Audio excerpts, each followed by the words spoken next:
For the delay, we're having technical issues, but we're going to keep going. So if you'll stand with me, I want to read out of Acts chapter 10 this morning as we begin, starting in verse 34. It says, "So Peter opened his mouth and said, 'Truly I understand that God shows no partiality, but in every nation anyone who fears him and does what is right is acceptable to him.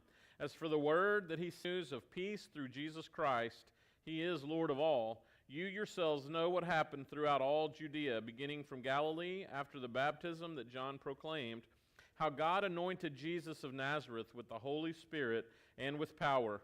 He went about doing good and healing all who were oppressed by the devil, for God was with him. And we are witnesses of all that he did, both in the country, judge of the living and the dead.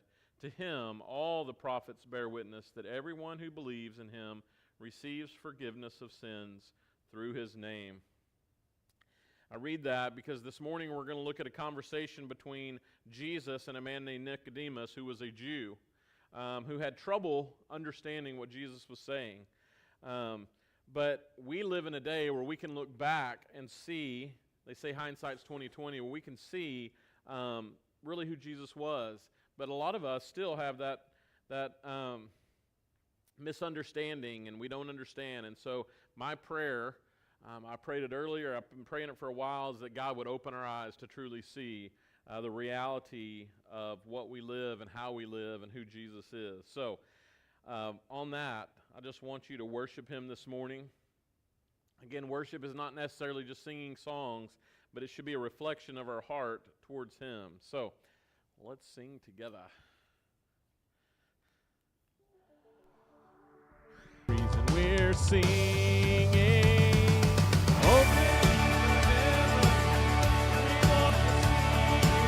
Open up the floodgates, a mighty river flowing from your heart, filling every part of our brain.